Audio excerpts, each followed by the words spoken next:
देखो, संदेह करोगे तो तुम्हारा नुकसान हो जाएगा। संदेह और शंका से घर बर्बाद होता, पूरा का पूरा समाज बर्बाद हो जाता। शंका करोगे तो सारा राज बर्बाद होता, और शंका करोगे तो धर्म बर्बाद हो जाता। तुम जो सोच रहे होगे कि भाई जय गुरुदेव नाम बाबा जी का है, मेरा नहीं है और ना तुम्हारा है, तो शंका क्यों करते हो? ये नाम उसका है और तुमने अभी शास्त्रों को नहीं देखा। और जो कहते हो हमने शास्त्र देखे हैं, वो आंख बंद करके और बुद्धि को ताक में रखकर।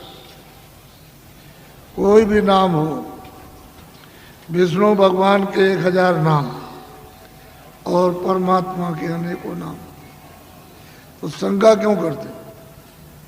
कोई भी नाम सतयुग का, त्रेता का, द्वापर का, कोई नाम हो जब तक सिद्ध नहीं होगा तब तक कोई नाम आत्म कल्याणकारी नहीं, आत्माओं को गति नहीं दे सकता। इसलिए नाम सिद्ध करना होगा तो जीवात्माओं के काम आएगा, नहीं कोई काम नहीं आ सकता। कोई नाम हो, उसके तो अनेक। तुम इतना नहीं समझ पाते हो कि सूरज निकलता है तो अलग अलग देशों में, अलग अलग मुल्कों में अलग अलग नाम। सूरज तो एक ही है लेकिन नाम अलग अलग। तो तुम ये नहीं जानते हो कि तुम्हारे यहाँ नाम अलग है, दूसरे मुल्क में जाओ अलग, तीसरे मुल्क में अलग। तो परमात्मा का क्यों नहीं समझते हो कि उसके अनेकों नाम हैं? इसलिए शंका मत करो। मेरा नाम नहीं है। आप सोचते होगे कि भाई बाबा जी आए तो इनका नाम, मेरा नाम तो तुलसीदास है और आपका भी नाम नहीं, तो जय गुरुदेव नाम उस प्रभु का है, फिर आपको किस बात की शंका? बोलो जय गुरुदेव। जय गुरुदेव नाम किसका? अब बड़े ध्यान से सुनो, खड़े खड़े। ये तुम जो यहाँ रह रहे हो इस मृतलोक में, तो ये तुम्हारा देश नहीं है। ना यहाँ तुम्हारा घर है, ना यहाँ कोई सामान तुम्हारा। यहाँ तुम सब लोग परदेसी हो। आपका देश, आपका घर नहीं है। यह है बच्चों मृतलोक। अच्छी तरह से थोड़ी सी बातों में मैं सब समझा दूंगा आपको। ये मृतलोक है, ये आपका घर नहीं है। मकान मालिक ने आपको ये जो मकान दिया है, अनमोल मनुष्य शरीर, ये आपको बार बार नहीं मिलेगा। उसने थोड़े दिन के लिए आपको दिया है और उसने ये कहा कि देखो भाई, मेरा ये मकान है, शुद्ध है, साफ है, पवित्र, मैं तुमको देता हूँ थोड़े दिन के लिए। और 2 अधिकार मैंने इस शरीर को दिए हैं कि एक अच्छा काम, एक बुरा काम। तो बुरा से बुरा काम करो, अच्छा से अच्छा करो। उसकी तरफ से कोई रोक टोक नहीं है। वो जो भी तुम करोगे अच्छे बुरे काम, सब ये कूड़ा कचड़ा, जितना भी पाप पुण्य का, ये सब जीवात्मा पर लदेगा, उस जीवात्मा पर रखा जाएगा और उसको कुछ मना नहीं करना। उसने तो ये कहा ये अमोलक मनुष्य शरीर है, ये मनुष्य मंदिर है, इसमें जीवात्मा को बैठा दिया। तो मेरे शरीर के द्वारा जो अमोलक है, क्या करना कि अपनी अपनी जीवात्मा को जगा लो और अपने घर में अपने प्रभु के पास पहुंचा दो। क्योंकि ये मनुष्य शरीर अमूलक है। सारे संसार का धन, सोना चांदी हीरे जवाहरात, इसकी कीमत नहीं दे सकते हैं। ये ऐसा अनमोल मनुष्य शरीर थोड़े दिन के लिए आपको दिया गया तो आप इसमें लग गए, ये मेरा मकान है, ये मेरी दुकान है, ये मेरा राज है, ये मेरी खेती है, ये मेरा सोना, ये मेरा चांदी, ये मेरे बच्चे, ये मेरी जात है, और ये मेरा ये और मेरा ये, इसमें लग गए तो क्या हो गया? काम है, क्रोध है, लोभ है, मोह है, आशा है, तृष्णा है, झूठ है, छल है, कपट है, फरेब है, धोखेबाजी, दगेबाजी और चोरी और डकैती और हिंसा, इसमें आप लग गए। तो महात्माओं ने क्या कहा था कि देखो ये बुरा काम है और ये अच्छा है। इस बुरे काम से तुमको, सबको, स्त्री पुरुषों को, बच्चों को दुख मिलेगा, तकलीफ मिलेगी, रोग मिलेगा, कोढ़ मिलेगा, अंधे हो जाओगे, बहरे हो जाओगे, गरीब हो जाओगे, सताए जाओगे और मारे जाओगे। ये सब ये है अच्छा काम, इससे सुख मिलेगा। यही दो बातें महात्मा गांव-गांव में घूम करके आपको समझाते थे और आप लोग उस बात का ध्यान रखते थे कि भाई बुरे काम से तकलीफ होगी, अच्छा काम करेंगे तो सुख मिलेगा। तो महात्माओं के उपदेश को सब लोगों ने छोड़ दिया और सब के सब अच्छे काम को छोड़ चुके, बुरे काम में लग गए। जब बुरे काम में लग गए तो आपको तो मालूम नहीं है कि उसने ये अमोलक मनुष्य शरीर थोड़े दिन के लिए दिया है। तो आप जब नहीं मालूम है तो जीवात्मा पर आप कूड़ा कचरा लाद रहे हो।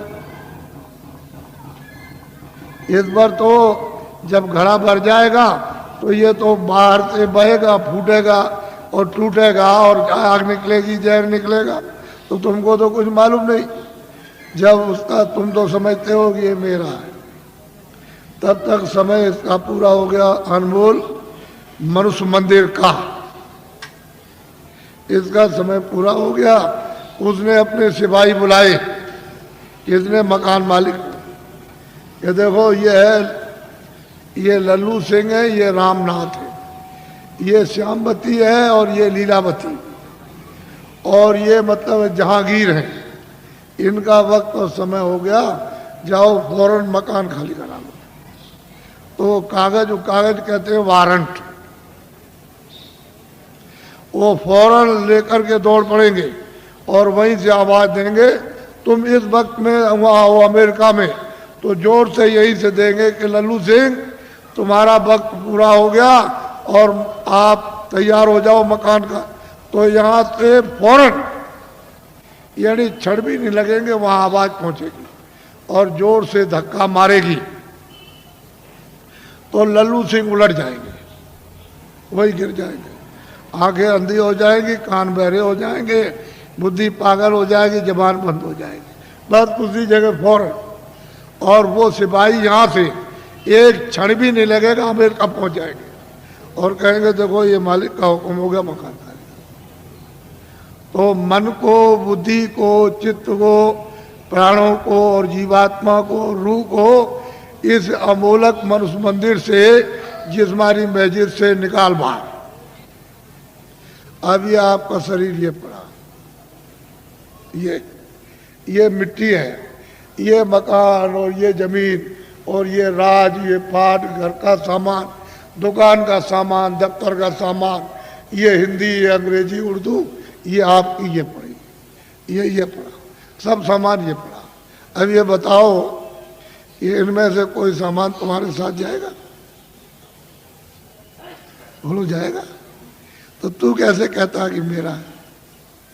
ये कैसे कहते हो कि मेरा है? ये राज मेरा है, ये दुकान मेरी है, दफ्तर मेरा है, ये खेती मेरी है, ये मेरा है, ये कैसे? ये तो तेरा ये भी नहीं, तो किराए का मकान है।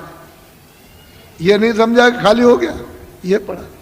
अगर किराए पर न दिया होता तो वो चेतन जीवात्मा जो परमात्मा की अंश है, वो कैसे निकाल दी जाती? किराए पर तो मिला और उसका वक्त निर्धारित समय कि इतने समय के अंदर रहो और इसके बाद अपना काम करो, मत करो तो निकलो।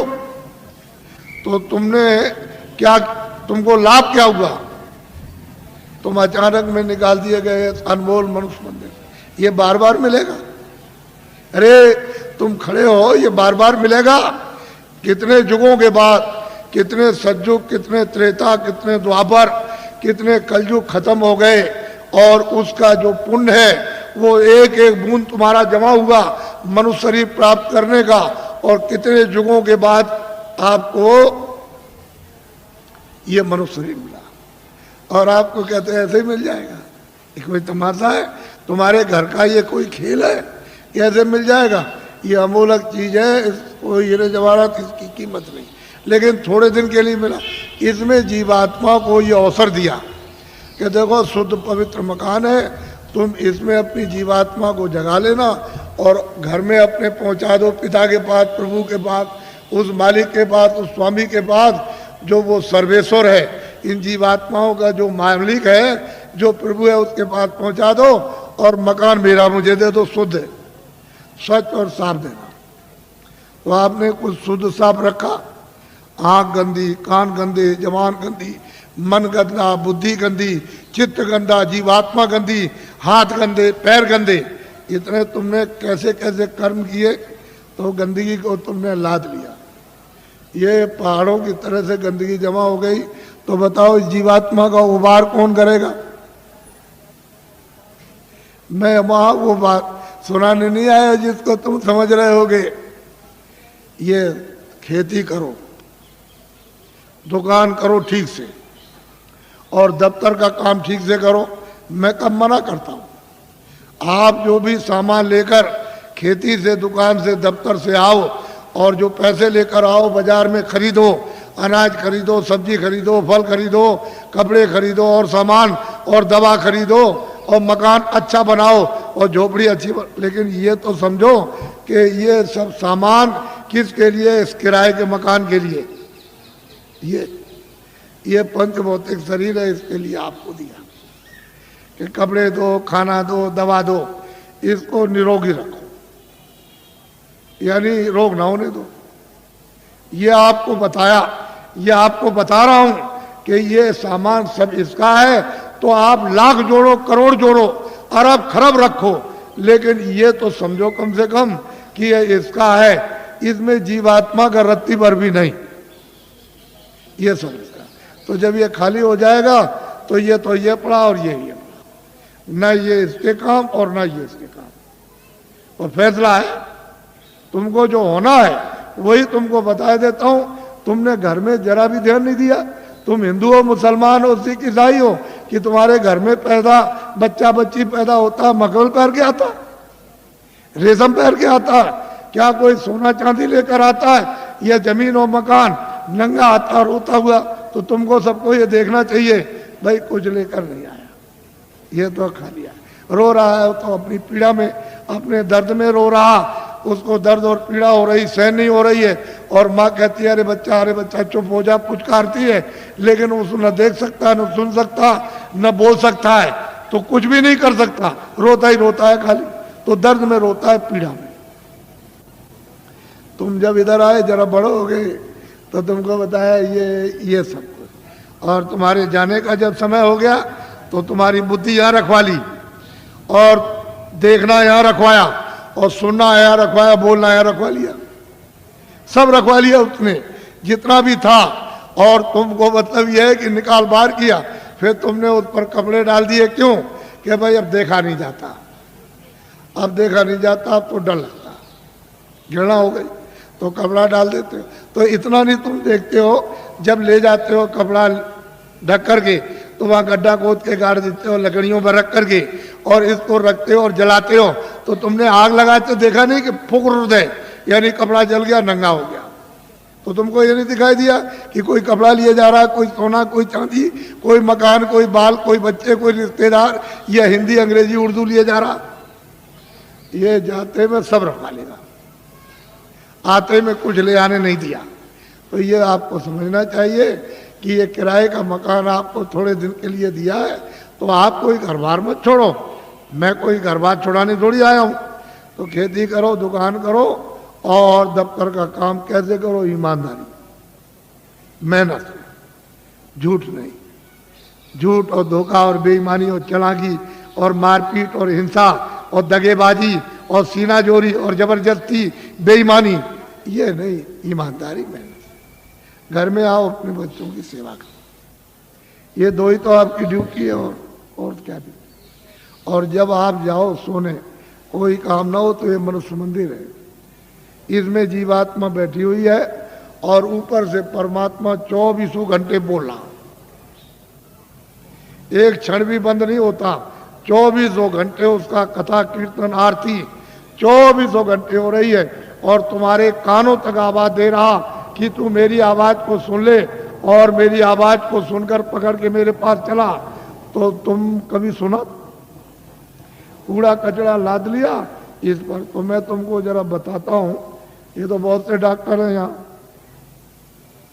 और आप पढ़े लिखे हो, विद्वान हो, आप जानते हो कि जीवात्मा कहाँ है इस शरीर में? तुमको मालूम? ये जो मिट्टी पड़ी है उसका एक बालू का कण, एक जर्रा उसके लाख टुकड़े कर दिए जाए, उससे भी वो छोटी है, और इस शरीर में बंद है। तो किसी ने एक्सरे में, किसी ने आले में बताया? कहीं नहीं पता चलता। सब लोग आला खींचते हैं कि इसमें कौन है, कौन निकल गया और कौन डाला गया, लेकिन कहीं कुछ नहीं। तो मैं तुमको बताता हूँ, तुम तो मतलब ये है कि मेरी बात पढ़े लिखे अनपढ़ सब सुनो। देखो ये मनुष्य शरीर, बच्चा पीछे हो जाओ, इधर पीछे मत खींचना नहीं फोटो को, ये सत्संग हो रहा है नहीं, आप कुछ मत करो। ये फोटो किस लिए खींच रहे हो? अभी मत खींचो। देखो मेरी तरफ, ये अनमोल मनुष्य शरीर है, ये मनुष्य मंदिर है, इसमें 24 घंटे देववाणी, आकाशवाणी, आसमानी आवाज, कलमा और आयतें हो रही हैं। मैं तुमको इधर बताता हूं, देखो इधर, ये जीवात्मा न इधर है न इस तरफ है, न ये इधर बैठी हुई न इधर, और न इस तरफ है, यानी इधर नीचे कहीं नहीं। अब मेरी तरफ देखो, ये दोनों आंखें बीचों बीच में, ये जीवात्मा दोनों आंखों के मध्य में, दरमियान में ये बैठी हुई। यहां उस जीवात्मा में एक आंख है, वो तीसरी आंख, तीसरा नेत्र, और शरीर में दो आंखें। कितनी आंख हुई? बोलो, जोर से बोला करो ताकि समझ में आ जाए। 3 आंखें हो गई। देखो इधर, ये जीवात्मा दोनों आंखों के बीचों बीच बैठी हुई है। उस जीवात्मा में एक कान है और शरीर में 2 कान। कितने कान हुए? 3 कान पे। अब तुम समझ लोगे तो जल्दी आ जाएगा। ये जीवात्मा बैठी हुई है दोनों आंखों के बीचों बीच। उस जीवात्मा में एक नाक है और शरीर में 2 नाक। कितनी नाक हुई? 3 हो गई। तुमको कभी किसी ने बताया कि 3 आंख है, 3 कान है, 3 नाक है? कोई बताने वाला तुमको मिला? पहले सोचो इस बात के लिए। तो इधर देखो, ये 2 आंख, 2 कान, 2 नाक, ये तो शरीर में। ये बाहर का काम करते हैं, सुनने का और देखने का और सूंघने का।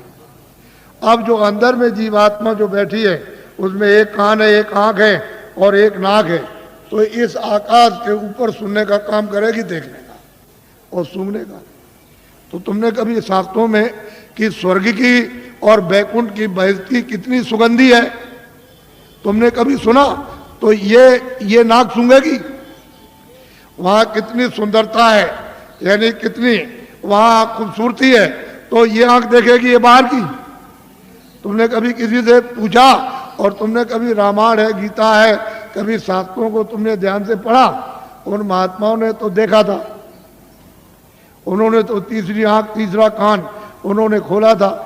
इन आत्माओं की जमीन जो ये दोनों आंखों के बीचों बीच बैठी हुई है, तो इधर देखो ये डंडा है, ये पूरा डंडा, पूरा का पूरा। इधर देखो, जब 2 आंखें ये खुलती हैं तो आप देखते हो कि आसमान ऊपर है, जमीन नीचे। तो शरीर की जमीन तो ये नीचे है और शरीर का आसमान ऊपर। लेकिन ये जो तीसरी ये आंख है, जो जीवात्मा बैठी वो यहाँ, वो तीसरी आंख, तीसरा कान, तीसरा नाक इस आकाश के ऊपर है। तो आत्माओं की जमीन ऊपर है, जीव आत्माओं की जमीन ऊपर है। वो चेतन है, वो जड़ नहीं है। ये खेती नहीं है, दुकान नहीं है, दफ्तर नहीं है, ये कपड़े नहीं है, कोई सामान नहीं, कोई टट्टी नहीं, कोई पेशाब नहीं, कोई लड़ता नहीं, कोई गाली नहीं, कोई गलौज नहीं, कोई धोखा नहीं, कोई बेईमानी नहीं, कोई मस्जिद नहीं, कोई मंदिर नहीं। ये जीवात्माओं की चेतन जमीन ऊपर। तो तुमने कभी किसी से पूछा कि महात्मा नाम किसका है, योगी किसको कहते हैं, क्यों योगी कहा जाता, क्यों महात्मा कहा जाता, क्यों महापुरुष का, ये तो आपने कभी पूछा नहीं। भाई इसमें लगे हुए झूठ चल कपट फटे हुए धोखे बेईमानी में, तो इसमें आपको क्या मिला, क्या मिल गया, ये यहाँ क्या मिला? वो तो जो यहाँ कुछ है वो तो क्षणिक, ये तुम्हारे कानों तक ऊपर से आवाज आ रही है, उधर से प्रकाश आ रहा, तो उस प्रकाश का आनंद और उसका देववाणी का वो ठंडक तुमको मालूम होती है इंद्रियों के द्वारा, तो तुम कहते हो जरा सा आनंद मिल गया, फिर और जगह मिलेगा, और जगह मिलेगा, और मिलेगा, वो देखने में मिल जाएगा, सुनने में मिलेगा, कपड़े में मिलेगा, मकान में मिल जाएगा, खाने में मिल जाएगा, स्त्री में मिलेगा, बच्चे में मिलेगा, चलो राजपाट में मिल जाएगा, सारी दुनिया पर राज करना, लेकिन वहां गए कुछ नहीं है ही नहीं। अरे ये मृत लोग हैं, ये भूल भुलैया है, रास्ते से आए थे रास्ता छोड़ दिया, आंखें बंद हो गई, कान बंद हो गए, सब बंद हो गया, रास्ता भूल गए, अब वापस जाने का कोई रास्ता नहीं। तुमको तो मालूम नहीं कि एक ही रास्ता जीवात्माओं के आने का शरीर में और वापस अपने घर में जाने का एक ही रास्ता, दूसरा कोई रास्ता ही नहीं। और तुम यहाँ भटक गए, चलो वहाँ चले और वहाँ चले, उधर चले, तो इस अंधेरे में ये सब अंधकार है। उधर तो सूरज निकलता नहीं, उधर सूरज डूबता नहीं, उधर तारे नहीं है इस तरह के, उधर चांद नहीं है। तो तुमने कभी पूछा किसी से कि रामायण में क्या लिखा? रामायण में जो उन्होंने प्राप्त किया वो तो उन्होंने लिखा, गोस्वामी जी ने, तुलसीदास जी ने, और आप रामायण पढ़ते हो तो आपने क्या देखा, आपकी समझ में क्या आएगा, क्या लिखा? इसलिए महात्माओं की बारी आपके समझ में नहीं आ सकती। तभी तो अर्थ का अनर्थ हो गया, और धर्म का अधर्म हो गया, और कर्म का अकर्म हो गया, और सत्य का असत्य हो गया, और न्याय का अन्याय हो गया, और प्रेम का दुश्मनी हो गई घर घर में। तो बताओ, मैं तो तुमको अमूलक चीज देने आया था, लेकिन अब यह है कि थोड़ी बारिश हो गई तो ये जमीन अमीन भीग गई, तो आप समझते हो हमारे कपड़े गंदे हो जा रहे। कपड़े तो बच्चा गंदे होते ही हैं और होंगे ही, लेकिन जो जीवात्मा जो कितने जन्मों से गंदी हो गई, कभी तुम इसकी सफाई करके इसको आजाद स्वतंत्र कभी करोगे? कभी तुमको ये मौका मिलेगा? ये तो समय निकला जा रहा, अभी बस समय खत्म हो रहा। बहुत तो समय चला गया आपका, बहुत बरस आपके निकल गए, अब ये थोड़े से रह गए, वो भी निकलने वाला। बस फौरन वारंट अभी कटता है और तुमको निकाल देगा। बस साहब, सुई की नोक और बालू का एक कण एक जर्रा जाने वाला है, एक किराए का मकान है। तो अमोलक चीज, ये अनमोल मनुष्य मंदिर में ये जीवात्माओं का अमोलक धन। तो तुमने ये तो कभी सोचा नहीं कि भाई हमने जीवात्मा के लिए अभी तक क्या इकट्ठा किया, उसके लिए कौन सा धन कमा के रखा कि जब तुम यहाँ से जाने लगोगे तो जीवात्मा की रक्षा हिफाजत होगी। उधर तो कोई मदद करेगा नहीं, उधर तो इधर से निकालेगा, और उधर उसने हिसाब कर दिया कि इनको ले जाओ, इन्होंने बड़े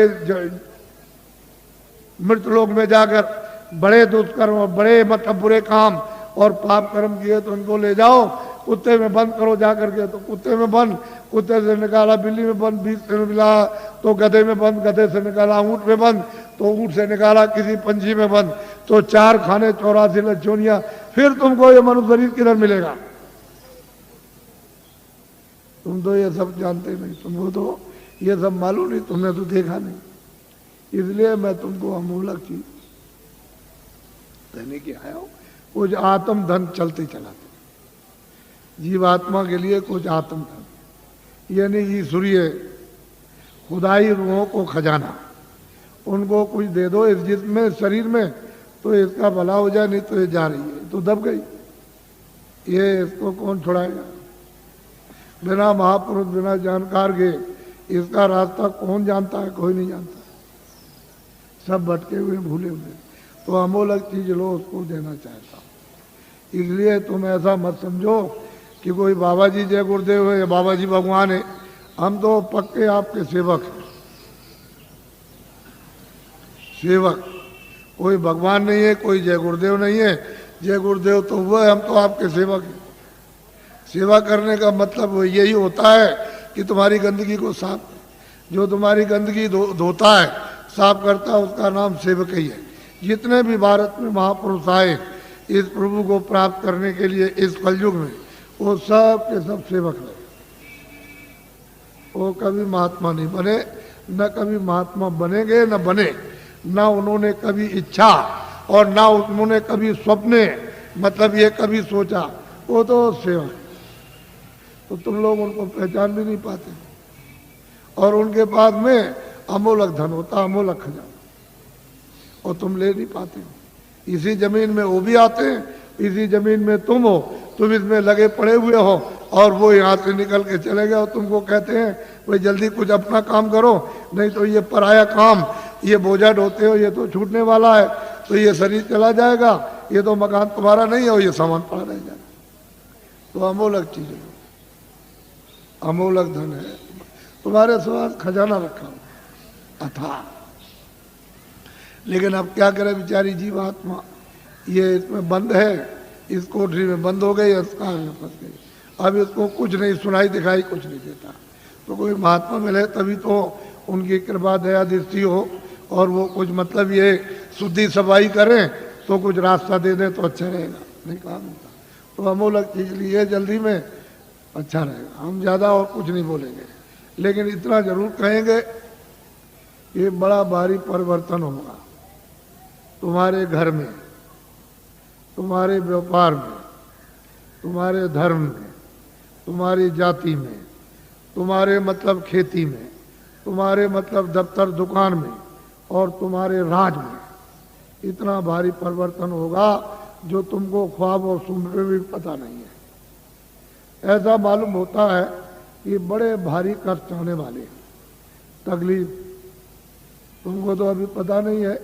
अभी तक इतनी तकलीफ 47 सालों में नहीं आई, इतना दुख नहीं आया, इतनी परेशानी नहीं आई, इतना कोलाहल नहीं हुआ, इतना त्रायमाम नहीं मचा वो आगे आने वाला। तो तुमने कोई बचाव के लिए सोचा, कोई बचाव की कोई औषधि, कोई चीज आपने ली है कि जिससे कि तकलीफों से बचाओ? तो उसके लिए तो कुछ नहीं। लेकिन मैं तुमको इशारा किए देता हूँ ताकि तुम दुकानदार हो, पढ़े लिखे हो, ताकि तुम भी ये समझ जाओ।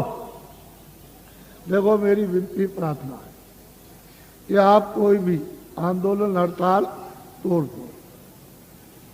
दुकान को बंद करना, दुकान को जलाना, कारखाने को बंद करना, कारखाने को जलाना, दफ्तर को बंद करना, दफ्तर को जलाना, फिर बस को तोड़ना, रेल को तोड़ना, सड़क तोड़ना, ये सब अमानवीय काम आप लोग अपने अपने सब लोग बंद कर दो। ये तुम्हारा काम नहीं है। सही सच्ची बात तो ये है, ये बुद्धि का पागलपन है। इसको तो आप बंद कर दीजिए। क्यों बंद कर दीजिए?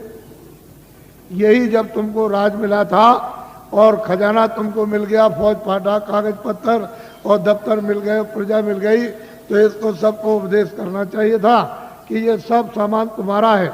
दफ्तर तुम्हारा, खेती तुम्हारी, दुकान तुम्हारी, कारखाना तुम्हारा, बस तुम्हारी, और तुम्हारा मतलब ये रेल तुम्हारी, सड़कें तुम्हारी, और तुम्हारे काम आएंगे, सब तुम्हारा है। और ठीक भी बात है। अभी मैं रास्ते में आ रहा था तो रास्ता जाम है, तो सड़क तो आप भाई आपकी है, आप आ रहे हो, आपके काम आएगी। तो मतलब इसका मतलब ये नहीं है कि आप नहीं गए उस सड़क पर तो आपके काम आएगी। आप 2 दिन बाद जाओगे तो सड़क जाम हो जाएगी। तो आपको तो ये जानना चाहिए सब चीजें मेरी है। अब इनको आपने जला दिया, जलवा दिया, जला दिया, तोड़ दिया, फोड़ दिया, दुकान को, दफ्तर को, कारखाने को, इसको उसको, तो ये जो आमदनी का नुकसान हुआ ये किसका हुआ? हे बच्चों, तुमने अपनी आमदनी उसको जला करके खाक कर दी, अब रो रहे हो। तो ये लोग राज कर रहे प्रांतों में और वहाँ सेंटर में, तो देखा इनको कि भाई अब पैसा नहीं रह गया, अब क्या किया जाए? तो ये बाहर भगे, बाहर से ले आए कर्जा मांग करके, हमारा देश गरीब है तो हमको कर्जा दे दो। सब देशों से मांगा है और सबसे ले आए। कितना ले आए इसको वो जाने, आप तो जान नहीं सकते हो, लेकिन इतना कर्जा ले आए कि दे नहीं सकते, और उस कर्जे का इतना ब्याज होगा नहीं दे सकते हो। अब कहाँ लगाए कहाँ नहीं लगाए तो आप जानो, लेकिन मैं तो इतना ही कह सकता हूं। पर ये आपको बताना चाहता हूं कि वो भी जो कर्जा लाए तो खत्म, पता नहीं कहाँ चला गया। अब ये लोग भगे कि देश कैसे चलेगा, तो वहाँ सरकारों से मिले हर मुल्क में कि देखो भाई हमारा देश बहुत गरीब है, और मतलब यह है कि अपने देश के बड़े बड़े उद्योगपति सेठ साहूकार पैसे वाले हमारे देश में भेजो, हम सुविधा सब प्रकार की देंगे और वो पूंजी का यानी रुपए पैसे का फैलाव कर दे विस्तार। तो लोग वहां से चल पड़े। तो मैं 4 साल से बोल रहा हूं लगातार कि देखो भाई उनके आने का यहाँ मुहूर्त नहीं है। विदेशी उद्योगपतियों का भारत में रुपया पैसा फैलाने का, पूंजी निवेश का यानी मुहूर्त नहीं है, योग नहीं। और ये भी साथ साथ कहता हूं कि तुम लोग भी विदेश में पूंजी का विस्तार जाके मत करना, क्योंकि तुम्हारा विदेश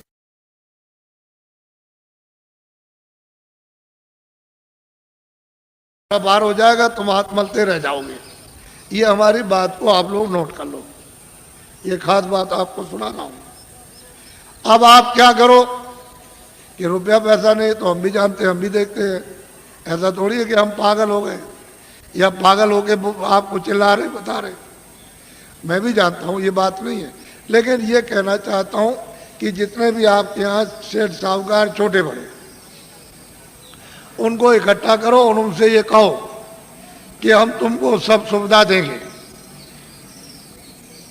तुम कहीं से भी रुपया पैसा ले आओ, तुमसे पूछा नहीं जाएगा तुम कहां से ले आए, और इनकम टैक्स सेल टैक्स इस पर नहीं लगेगा।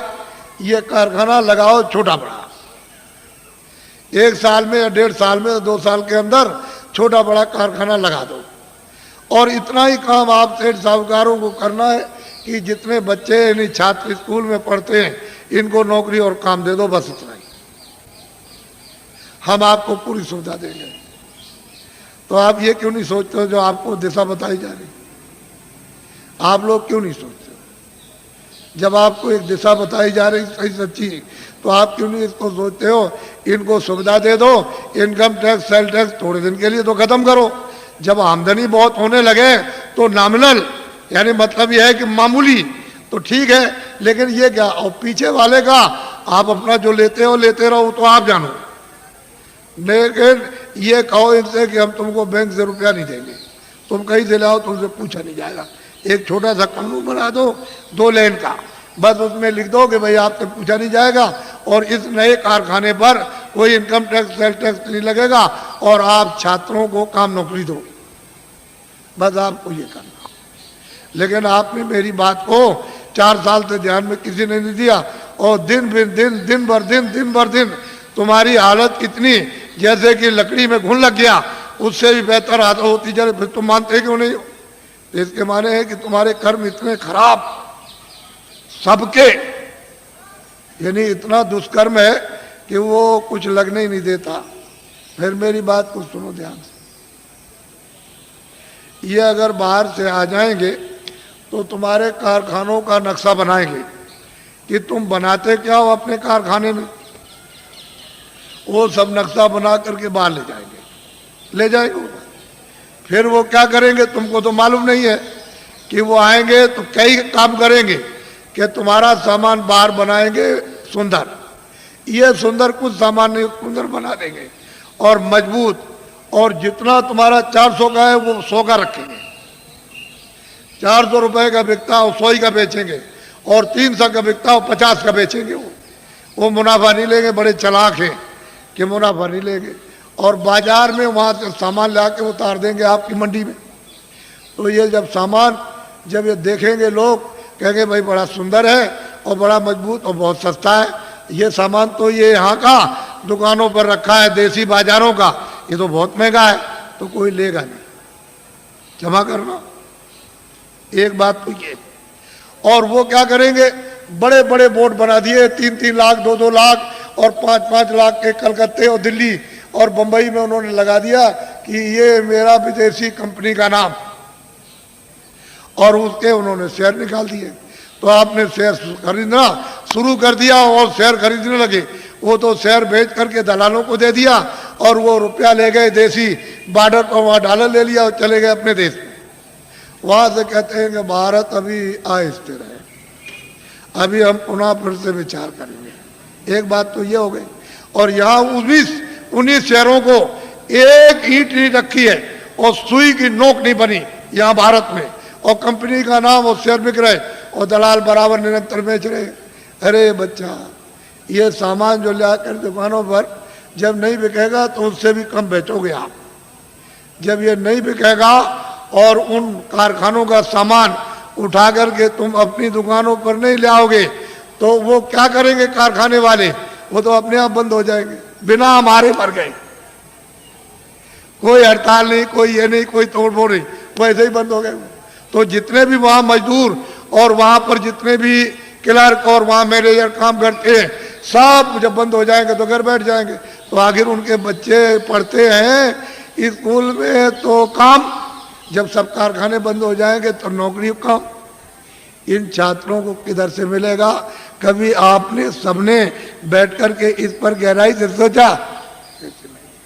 ऐसे हवाबाजी करते रहे।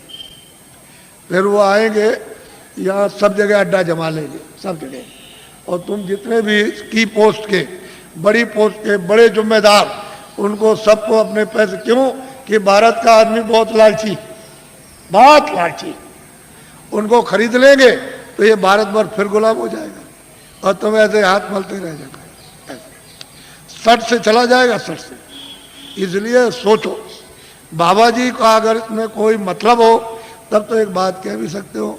तो मैं तुम्हारी परेशानी जो तुम चिल्लाते हो आकर के और कहते हो बड़ी तकलीफ है और बड़े ये, तो भाई डॉक्टर हैं और बड़ी बड़ी फैक्ट्रियां और बड़े बड़े अस्पताल है, वहाँ जाओ दवा करो। जा कह लगे हमने तो बहुत दवा कर ली और हमारी घर घर बीमारी, ये जितने बैठे सब बीमार, बच्चे बीमार, बच्ची बीमार, बुढ़ा बीमार, अड़ोस में पड़ोस में बीमार, बीमारी बीमारी बीमारी, और दवा खाते खाते परेशान। और अब मतलब ये बीमारी नहीं जाती है तो इधर गिरते हो आकर के इधर कि भाई कुछ बता दिए, कुछ दया कर दिए, कुछ भाई यहाँ कहाँ से अस्पताल, यहाँ जाओ अस्पताल में जा करके। कह लगे वो तो हम सब कर आए और सब दवा खा ली, कोई दवा हमने छोड़ी नहीं। तो इधर कैसे आए? कह लगे तो दुआ दे दीजिए आ सकते। अब क्या करें? अब इनकी तकलीफ देख करके कुछ खा भी नहीं जाता, क्या करें? तकलीफ है। अब इनसे कहते हैं कि भाई तुम, अरे भाई तुम ये क्या कर रहे हो? ये जो बुरे काम करते हैं इसी से तकलीफ आई, तो बुरा काम तो कम से कम छोड़ दो। तो बात तुम समझ में नहीं आता उनकी कि भाई कैसे छोड़ेंगे वो। अब इतनी कमजोरी दिल दिमाग में आ गई कि आपकी समझ में नहीं आता। तो बच्चों, बचाव का रास्ता लो। तकलीफ तो आने वाली, सब चिल्लाएंगे, बचने वाला कोई भी नहीं है, सब चिल्ला। अब देखिए आप सब चिल्लाओगे अभी देखो। और बाहर की तो वो चंडी है, चंडी एक देवता, मेरी तरफ सुनो, चंडी एक देवी है। तो तुमको तो मालूम नहीं कि देवता है कि देवी है, ये तो आप कुछ जानते नहीं हो, कुछ नहीं मालूम। तो चंडी 4 सालों से निकली है। एक हाथ में तो मसाल है और दूसरे हाथ में उसके एक तलवार है, और निकली हुई है सब सारे देशों का वो दौरा कर रही है, मुल्कों का। तो जिस देश में जाती है वहां धन गायब कर देती है। ये जो भी उस देश के धन का नाम होगा वो गायब। तो वहां की जनता कहती है कि भाई धन किधर गया? तो जो सेठ साहूकार वो भी कहने लगते हैं कि भाई ये धन किधर चला गया। फिर वहां का जो शासन करते हैं, राज करते हैं, वो भी कहने लगते हैं कि भाई ये धन किधर चला गया, अब क्या किया जाए, कुछ ऐसा करना चाहिए, कुछ ऐसा। दूसरे मुल्क में जाएगी वहां का, तीसरे मुल्क में, सब मुल्कों में जाएगी और भारत में भी आएगी। वो छोड़ नहीं सकती भारत को भी। यहाँ भी आएगी तो यहाँ के धन को गायब कर देगी। तो यहाँ जनता कहेगी कि अरे भाई मतलब धन किधर चला गया। ये सेठ साहूकार सब लोग कहेंगे भाई धन किधर गया। वो शासन करते हैं दिल्ली में, प्रांतों में, ये भी कहेंगे भाई धन किधर चला गया, समझ में नहीं आता। ये सब मुल्कों के जब सब के सब चिल्लाने लगे और रेडियो और अखबारों पर आने लगे, अरे बच्चा तब मेरी बात को मान लेना, अभी तो सुन तो ले, तब तो तुम मानना बात को। लेकिन लिख के तो रखो कि बाबा जी आज मतलब ये 26 तारीख को आपके धार में आए और वो उन्होंने ये बात कही सबके लिए, किसी मुल्क को छोड़ा नहीं, कोई आपके जात पात, इसमें कोई हिंदू मुसलमान की बात या कोई आलोचना की बात हो तब तो एक बात कहो। यहाँ तो सब मनुष्य इंसानों की बात हो रही। तो आप लोग अगर सुनोगे नहीं और बचाओ नहीं तो फिर समझ लो आप कि क्या मुसीबत आ रही है आगे। देखना जब एकदम घटना हो जाती है तो मतलब यह है कि पानी आ जाए और लोग कोई कह कर के जाए कि भाई घर का सामान छत पर रख देना ऊपर और बाल बच्चों से और जानवरों से होशियार रहना, तो तुम सोचे रहे अच्छा देखा जाएगा, तब तक उधर से पानी आया, घर में घुस गया। और जब तक तुम जगे तब तक इतना हो गया, वो बच्चा सो रहा था, तुम अपनी जान लेके वो भगोगे कि बच्चे को बचाओगे, बच्चा छूट गया, सामान तो सब गए और जानवर बंधे थे मर गए। तो जो कह करके गया था तुमने उसकी बात क्यों नहीं सुनी? वो तो तुम्हारे हित की बात कर रहा था, उसका क्या हित था? अरे जो कह के गया उसका लाभ मुझे बताओ क्या था? वो तो ये देख रहा था आपको दुख होगा तो जब मैं रोएंगे चिल्लाएंगे तो मुझे भी दुख होगा, तो वो कह के गया था आपको, वो सुनना चाहिए था। सीधी सादी बात, समय बड़ा खराब आ रहा। अच्छा अब मैं आपको अमूलक चीज दे दूं, ये तो बाहर की बातें समझा दी, आपको थोड़ी सी इशारा कर दिया, लेकिन ये बात जरूर है कि घर बार तुम कभी मत छोड़ना, खेती मत छोड़ना, दुकान मत छोड़ना, दफ्तर का काम है। जो भी आदमी घर बार छोड़ के बच्चों को छोड़ के चला जाएगा काम काज और साधु हो जाएगा, उसको कभी भगवान नहीं मिलेगा, कभी भी नहीं मिल सकता। ये पहले मेरी बात को ध्यान से सुनो, अपने घर में रहो, बच्चों के बीच में रहो, इसी जगह, और 23 घंटे तुम मेहनत करो इस शरीर से, शरीर के लिए दुकान करो, दफ्तर का काम, खेती करो, इस शरीर के लिए, भोजन कपड़ों के लिए, इसके लिए, दवा के लिए, सब, और बच्चों के लिए, इसके लिए, और 1 घंटा उसमें से बचाओ अपनी जीवात्मा के धन के लिए, ताकि इसको कल्याण हो जाए, इसकी मुक्ति हो जाए, ये आवागमन से छुटकारा पा जाए, न जल में न मरे।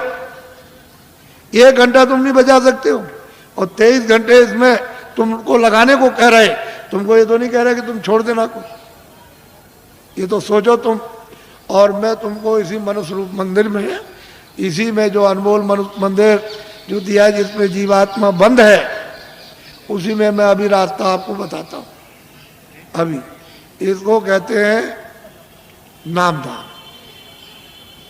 इसके पहले 2 चीजों का ध्यान रखो हमेशा कि शाकाहारी हो जाओ। जितने भी अनाज है, सब्जी है, फल है, दूध है, घी है, 100 बार खाओ। कितने बार? 100 बार। तुमको भूख लगे उससे भी ज्यादा खाना, तुमको कोई मना करने आए तब कहना। अच्छे मकान में रहो, अच्छी झोपड़ी में रहो, मना कौन करता आप? लेकिन शाकाहारी, अशुद्ध आहार मत करना। बस इतना ही बचत करनी है कि आपको अशुद्ध आहार नहीं करना, किसी आदमी का, किसी बच्चे का, किसी पशु का, किसी पंछी का अशुद्ध आहार नहीं करना। शुद्ध आहार करो आप, जिससे शुद्ध बुद्धि रहे। भाई इतना ही तो आपको बताना, क्योंकि अशुद्ध आहार से तो तरह तरह घर में झगड़ा, बाहर झगड़ा, ये झगड़ा, वो झगड़ा, ये बीमारी, वो बीमारी, वो बीमारी, वो बीमारी, वो बीमारी, वो तो फैलने वाली है। अभी बीमारी जो फैलेगी उसको तो अभी आपने देखा ही नहीं। तो असल में शाकाहारी, शुद्ध आहार। दूसरा है बीड़ी पियो, तंबाकू पियो, हुक्का। मैंने तो कभी पिया नहीं, मुझे तो मालूम है नहीं कि हुक्का, बीड़ी, तंबाकू कैसा होता। लेकिन ये बच्चे जो 18 साल 20 साल के खड़े हैं, वो बीड़ी, तंबाकू, हुक्का नहीं पीते, कभी मत पीना। जो बच्चे नहीं पीते कभी मत पीना, ये खराब आदत न डालना। जो पीते हो पी लो, आपके लिए मत। लेकिन बच्चों, बच्चियों, ऐसा कोई नशा मत करो जो तुम्हारी बुद्धि पागल हो जाए। तुमने इसको नहीं सोचा?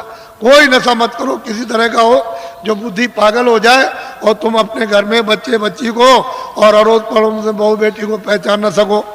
ऐसा कोई नशा मत करो। और चले जा रहे हो तुम, तो सामने तुमने समझा कि जमीन बराबर, और वहां गड्ढा मिला, उसमें पैर चला गया तो पैर टूट गया और सिर लड़ गया गड्ढे में तो सिर फट गया, मर गए। ऐसा कोई न रामायण कहती है, न महात्मा कहते हैं, न कुरान कहती है, न फकीर, न मस्जिद कहती है, न मंदिर कहते हैं, न शिव जी कहते हैं, न आपको कोई और। ये कोई ओ जो कहते हो शिव जी भांग पीते थे, भांग पीते थे, भांग पीते, तुमने भांग पीते हुए देखा? वो भांग नहीं थी, वो कोई और नशा था। ये झूठी बात है। जो लोग उनके नाम से भांग पीते और कहते हैं वो भांग पीते थे, भांग नहीं पीते थे। ये ऐसा देवता कभी भांग नहीं पीता, वो भांग नहीं पीते। लेकिन तुमने ये दो चीजों से बचो, बाकी तो कोई मैंने मना किया नहीं। मैं तो एक सीधा साधा आपका सेवक हूँ, एक आदमी हूँ, और सही सच्ची बात तुम्हारे सामने तुमको बताने आए हो। तुम नहीं जगोगे, नहीं समझोगे तो मैं इसके लिए क्या करूँगा? मैं तो अपनी बात कह के चला जाऊँगा। जब तुम उधर जाओगे और उधर जब हिसाब होगा तुम्हारा, क्योंकि वो तो सब लिखा जा रहा, आज दिन में तुमने कितना बुरा काम किया, कितना अच्छा किया, कितनों को धोखा दिया, कितनों को मारा, कितनों के साथ बेईमानी की, कितनों को पानी पिलाया, कितने बार मंदिर में पूजा की, कितनी रामायण, कितनी कुरान पढ़ी, ये उधर में और कैसे कुरान पढ़ी, ये वो सब वहाँ सब लिखा हुआ। वो आदमी भी मिलेगा जिसको तुम काट रहे हो, और जिसको मतलब है कि तुम उसको चीर रहे हो, वो सब मिलेंगे वहाँ। तो पूछेगा भाई तुम्हारे सामने कोई रामायण गीता, कोई भागवत, कोई कुरान पुराण कोई तुम्हारे सामने नहीं थे जिन्होंने महात्मा फकीरों ने नहीं बताया कि भाई अच्छा ये बुरा? तो मोहम्मद साहब से पूछा जाएगा कि भाई मतलब ये है कि तुम गए थे जमीन पर और तुमने मतलब ये नहीं बताया कि बुरा काम बद काम है। कह लगे मैंने तो इनसे सबसे कहा था कि ये बद काम है, ये नेक काम, इस बुरे काम को मत करना, अच्छे करना, लेकिन इन्होंने मेरी बात नहीं मानी। तो फिर वो भेजेगा सीधा, वहाँ हिसाब करता है, वो हिसाब करता है। तुमको दोजख और नरक मालूम नहीं है, वहाँ बड़े बड़े बादशाह पिट रहे वहाँ और जलाए जा रहे, कितने करोड़ों वर्षों तक जलाए जाएंगे और लाखों मीलों तक आवाज आती है और कोई सुनने वाला नहीं, कहीं न उनका धन दौलत जाता न तलवार जाती है उनकी। ये झूठा, तुम इसके लिए हम मर गए और चले गए हमेशा। तो इसलिए तुम लोग इस पर विचार करो। तपस्या करने से यानी माया लुभाती है कि तुम ये ले लो धन, ये राज ले लो, तो अगर तुम लुभा गए तो राज मिल गया, और राज का जब भोगा तो सीधा नरक हो गए। जब ये कहोगे हमको राज नहीं चाहिए, धन दौलत नहीं, तो भगवान मिलता इसी शरीर में। मरने के पहले मीरा ने मरने के पहले प्रभु को प्राप्त किया। आपको क्या मालूम कैसे पाया? तुलसीदास जी ने पहले ही वो 25 ही साल के अंदर प्रभु को प्राप्त कर लिया। आपको क्या मालूम कैसे पाया? आप क्या जानो? इसलिए आप अमोलक धन लो इस मनुष्य मंदिर में आत्माओं का। ये नामदान है, ये उस तरह की दीक्षा नहीं है या मंत्र वैसा नहीं है, ये आत्म धन का दान है, ये ईश्वरी धन का दान है। जो उसकी कृपा होती है तब कभी कभी महात्माओं को आदेश मिलता है कि इन आत्माओं को बांट दो जो मानव शरीर में है, तो कभी कभी मिलता मुफ्त में। ये पैसे से नहीं मिलेगा, तुम ये सब रख दो जा करके पूरा धार का, तो ये चीज़ मिलने वाली नहीं है। ये कभी दिमाग से निकाल देना, ये दौलत पैसे से नहीं मिलती, ये तो मुफ्त बख्शीश में यानी प्रसन्नता से मिलती है। तो तुम्हारे पास कुछ है, तुमने किसी से प्रेम किया? वो कहते हैं कि प्रेम से प्रकट होए भगवान। किसी से किया प्रेम? किसी से नहीं किया। उसी शिव के सामने चोरी करते हो, धोखा देते हो, विष्णु के सामने राम के मंदिर में जाते हो, दूसरों का गला काटते हो। अगर एक भी देवता खड़े होकर के कह दे कि आज से ये बेईमानी मत करना, ये दगेबाजी, तो कहोगे मैं ऐसे देवता को अब नहीं मानता। जो सबके सामने हमारी बुराई कहते हम नहीं मानते ऐसे, फिर कभी नहीं आप जाओगे। अगर देवता बोल दे, अब उनको कुछ कहना नहीं, आपने समझ लिया, हाँ उन्होंने सुन लिया होगा और आपने समझ लिया उन्होंने कुछ नहीं देखा, वो अंधे, अब हम जो चाहेंगे सो करेंगे, अब चलो हो आए वहाँ। ये हालत तो हमारा है। अब बताओ तुमने प्रेम किससे किया? किससे प्रेम? वो तो कहते हैं प्रेम से मालिक मिलता है, आपने कैसे प्रेम? इसलिए आप सीधा, बहुत सरल है, बहुत सीधा है। कलयुग में अधिकार आपको दे दिया स्त्री पुरुषों को कि सभी लोग उस परमात्मा को प्राप्त कर सकते हैं, किसी के लिए कोई बंधन नहीं, और सुलभ और सहज और आसान। लेकिन तुम योग तो आप कर नहीं सकते हो। सतयुग और त्रेता और द्वापर का कोई भी क्रिया आप नहीं कर सकते हो। और उन्होंने मना कर दिया गोस्वामी जी महाराज ने कि कलयुग जोग न यज्ञ न ज्ञाना। कहते कलयुग में कोई जोग मत करना, न यज्ञ करना, और न आपको ज्ञान होगा। कलयुग में तो कहते हैं कि नाम आधारा, और नाम कौन सा वो मैं बताऊंगा आपको, अभी आपको बताता हूँ। तो आप लोग, आप सब खड़े रहना, बैठना कोई नहीं, खड़े खड़े बताऊंगा आपको और खड़े खड़े करवाऊंगा, घबराइए नहीं। जो जो भगवान का नाम बोलूं सब लोग एक साथ एक आवाज़ में बोलना, और सब लोग बोलेंगे जो बैठे खड़े, शुद्ध बोलना, शुद्ध, अशुद्ध मत बोलना, शुद्ध बोलना। जो जो नाम मैं बोलता जाऊं आप बोलते जाना, जब मैं अंत में चुप हो जाऊंगा तो आप लोग चुप हो जाना। अशुद्ध मत बोलना, शुद्ध कर लेना। मान लो अशुद्ध बोल दो तो फिर शुद्ध कर लेना दोबारा। इसलिए जो जो नाम बोलते जाना, जब मैं चुप हो जाऊंगा तो आप चुप हो जाना। बोलो जय गुरुदेव। लेकिन थोड़ा सत्संग मिलना चाहिए, तो जरा ठहर जाओ। अभी मथुरा में एक बड़ा कार्यक्रम होने जाना, यही दिसंबर में, यानी कार्तिक के बाद जो अगन लगेगा, तो 15 दिसंबर से 21 दिसंबर तक 7 दिन का एक कार्यक्रम होने जा रहा।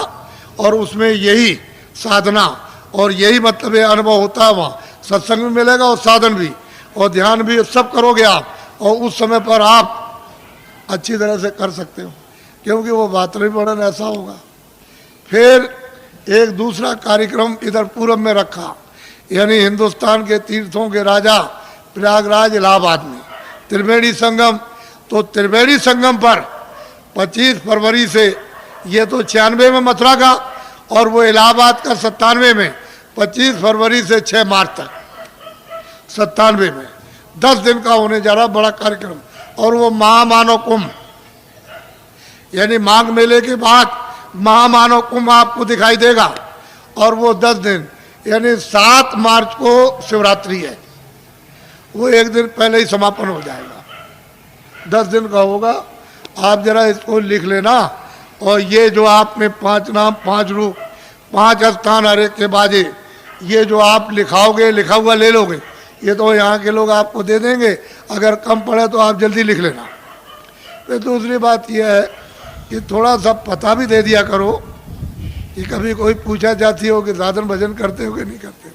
कि ऐसे गए लेकर के ताक में रख दिया, किसी ने आकर के कभी मिले पूछा तो कहा कि भाई भजन तुमने ध्यान किया था, कह लगे हमने नहीं किया हो तो मैं भूल गया सब। तो तुम्हारा समय सब बेकार चला गया। तुमको तो दिया था काम के लिए कि भाई तुम जल्दी से अपना काम करो, अपनी जीवात्मा को जगाओ, तो तुमने ताक में रख दिया, वो सोती रह गई। तो बताओ इससे, इस काम में तुम्हें मिलेगा क्या? इससे ना कुछ मिला ना कुछ मिलेगा, और इस काम से खाली जाओगे। अगर तुमको कुछ करना है तो इसी समय के अंदर थोड़ा 1 घंटा समय निकाल कर अपना आत्म धन जमा कर लो, यही तुम्हारे काम आएगा। जब कोई रक्षा नहीं करेगा उस पीड़ा में, उस दर्द में, और 84 नरकों से अगर बचना चाहते हो, धन जमा करो जल्दी से। ये बहुत सुलभ है, इसमें शरीर पर कोई कष्ट नहीं, बस मन की घेराघारी थोड़ी करनी है कि कहीं उतने समय के लिए न जाए, ये थोड़ा सा रुक जाए, कानों के साथ आंखें, भाई इतना ही काम करना। इसमें शरीर का कोई कष्ट नहीं। और करो कैसे भी, लेट के बैठ के, जंगल में करो, घर में करो, कुर्सी में करो, लेकिन उसका तरीका तो सीख लो। थोड़ा सत्संग मिलेगा तो जल्दी सीख जाओगे, और नहीं मिलेगा, अभी तक तो आपको ये बातें मालूम नहीं थी, ये तो आपको नई बातें आज मालूम हुई। आपके लिए तो नई है, लेकिन ये सनातन है। जब से तुम आए एक रास्ते से, और उसी रास्ते से वापस हो गए अपने घर के लिए, अपने देश के लिए, दूसरा कोई रास्ता नहीं है। यहाँ भटकते फिरो चारों तरफ तो जन्म मरण होता रहेगा।